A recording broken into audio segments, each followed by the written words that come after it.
Hello MA भूगोल final के विद्यार्थियों का मेरा सादर नमस्कार। आपको राजनीति भूगोल पेपर 8 इसका ए सेक्शन है, उसके बारे में कल बताया गया था, राजनीति भूगोल की अध्ययन पद्धति। अब उसी को कड़ी में यानी जोड़ते हुए हम उसके आगे किस तरह से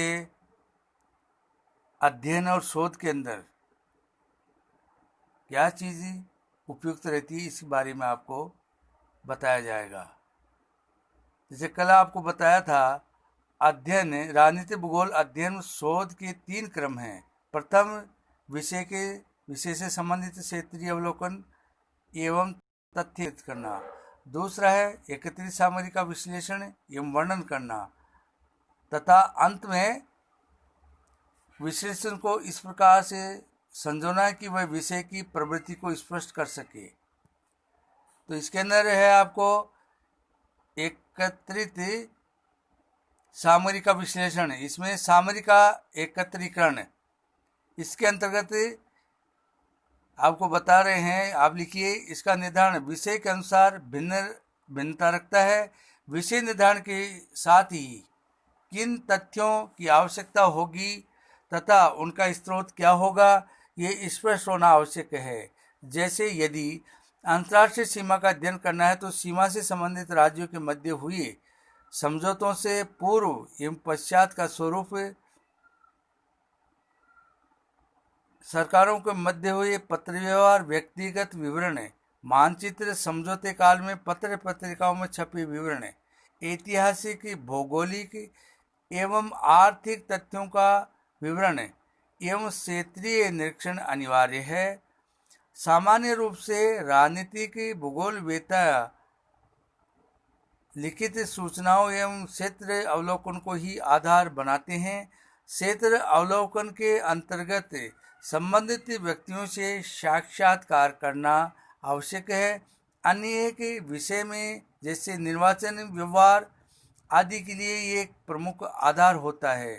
लिखित अभिलेखों में सरकारी पुरातत्व विभाग, प्रशासनिक पत्राचार, संबंधित से अनुभव विवरण, मानचित्र, वायु फोटोग्राफी आदि प्रमुख होते हैं। एकत्रित सामग्री का वर्णन, डिस्क्रिप्शन ऑफ कलेक्टेड एविडेंस। एकत्रित सामग्री का वर्णन महत्वपूर्ण क्रम है, जिसे अनेक भूगोलवेत्ता अंत भी मान लेते हैं क्योंकि वे वर्णन में निपुण होते हैं। भूगोलवेत्ताओं के पास वर्णन का महत्वपूर्ण साधन मानचित्र एवं रेखाचित्र हैं, जिनका राजनीतिक भूगोल में भी यथास्थान प्रयोग किया जाता है। वर्णन का राजनीतिक भूगोल में प्रमुख आयाम वर्गीकरण है। राज्य, सीमा, राजधानी, सरकार आदि के संबंध में राजनीतिक भूगोलवेत्ताओं द्वारा किया गया वर्गीकरण अनेक तथ्यों एवं उनकी प्रकृति को स्पष्ट करता है। विश्लेषण एवं स्पष्टीकरण। राजनीतिक भूगोल में विश्लेषण से तात्पर्य पूर्ण स्पष्टीकरण है। सामान्यतया विश्लेषण हेतु 4 स्वरूप अपनाए जाते हैं। वे हैं मानचित्रीकरण, परंपरागत, तुलनात्मक एवं गणितीय। ये सभी स्वरूप उपयोगी हैं तथा इनका प्रयोग समस्या की प्रवृत्ति एवं उपलब्ध सामग्री पर निर्भर करता है। इस संबंध में एक विवादास्पद तथ्य यह कि सांख्यिकीय एवं गणितीय तकनीक का प्रयोग जिस प्रकार विद्वानों में मतभेद है। एक सर्वेक्षण के पश्चात प्रेस महोदय ने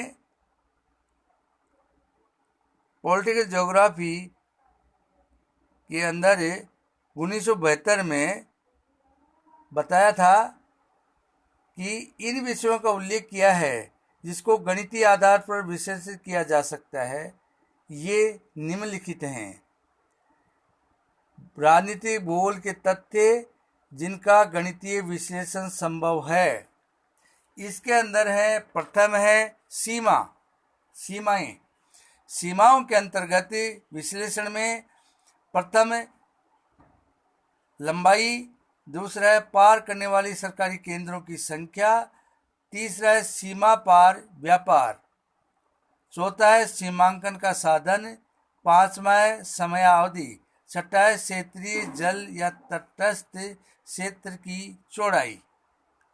इस प्रकार सीमाओं के अंतर्गत इसका गणितीय विश्लेषण करना आवश्यक है, शोध करेगा जब है बात है जो। इसके बाद दूसरा है राष्ट्रीय राजधानी। इसके अंतर्गत शोधकर्ता या अध्ययन और शोधकर्ता इस बात का ध्यान रखेगा कि राष्ट्रीय राजधानी के अंतर्गत प्रथम जनसंख्या, दूसरा है नियोजन स्वरूप, तीसरा है वास्तविक सापेक्षित स्थिति, चौथा है समयावधि, पांचवा है संरचना पर सरकारी व्यय, संरचना पर सरकारी व्यय, और यह है तीसरा आंतरिक प्रशासनिक विभाग। इसके अंदर प्रथम है, जिस बात का ध्यान रखना वो लिखिए आप, प्रथम है विभागों के प्रकार एवं संख्या, दूसरा आंतरिक सीमाओं की लंबाई, तीसरा है क्षेत्र, और चौथा है जनसंख्या, और पांचवा है प्रत्येक प्राप्त का बजट, छठा है आर्थिक उत्पादन का स्वरूप,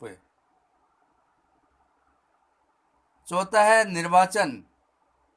निर्वाचन के अंदर इस बात का ध्यान रखा जाए कि उम्मीदवार की 1 नंबर उम्मीदवारों की संख्या कितनी है, दूसरा है प्रत्येक को प्राप्त मतों की संख्या कितनी है, तीसरा है प्रत्येक दल को प्राप्त मतों की संख्या कितनी है, चौथे के अंदर मतदाताओं की संख्या कितनी है, और पांचवें में क्षेत्र के संदर्भ में मतदाताओं की संख्या कितनी है, और छठे के अंदर केंद्र निर्वाचन केंद्रों की संख्या लिखनी है, सातवें विधानसभाओं में मतदाता कितने हैं, इस बात का ध्यान रखा जाता है।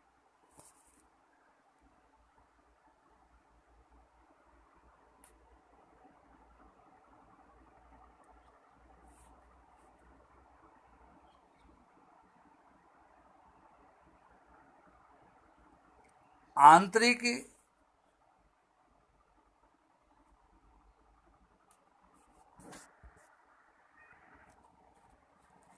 पांचवें के अंतर्गत आपको लिखना है जनसंख्या, राजनीति इकाइयों का आर्थिक स्वरूप, इन दोनों को मिला लीजिए आप। इसके अंदर लिखा नहीं है जनसंख्या ही लिखा है, उसके अंदर राजनीति इकाई का आर्थिक स्वरूप भी लिख लीजिए आप है जो। इसके अंतर्गत आपको जनसंख्या के अंतर्गत 1 नंबर विविध विशेषताओं के संदर्भ में संरचना, दूसरा है संख्या, तीसरा है वितरण। इसी इकाई में राजनीति इकाई का आर्थिक स्वरूप के अंतर्गत आपको 5 पॉइंट में लिखना है। 1 नंबर विभिन्न उद्योगों का उत्पादन, दूसरा है नियोजन स्वरूप एवं वितरण, तीसरा है समान पूंजी एवं मनुष्यों का प्रवाह है। अब इसके अंदर आपको छठा लिखना है व्यक्तिगत राजनीतिक व्यवहार। व्यक्तिगत राजनीतिक व्यवहार के अंदर आपको सीमित संबंधित व्यक्तियों के आधार पर निर्धारण किया जा सकता है। और फिर है 7वां है आपका अंतर्राष्ट्रीय आर्थिक संबंध, कि किस तरह से किसी देश के यदि आर्थिक संबंध किस तरह के, उसके बारे में आपको पहला लिखना है व्यापार, दूसरा है सहायता कार्यक्रम, तीसरा आर्थिक संगठनों की सदस्यता, दूसरा है स्थानांतरण, और पांचवा है पूंजी प्रवाह है, छठा है जहाज, वायुयान, रेल एवं अन्य वाहनों की संख्या।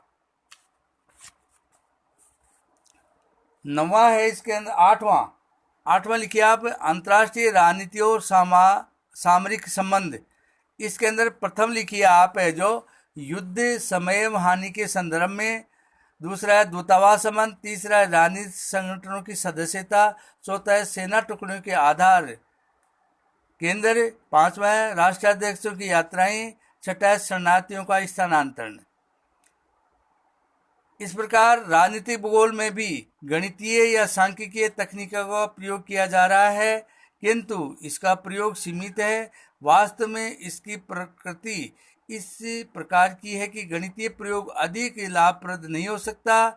आलोचनात्मक विश्लेषण एवं तुलनात्मक विवेचन इसके लिए लाभप्रद होगा। धन्यवाद।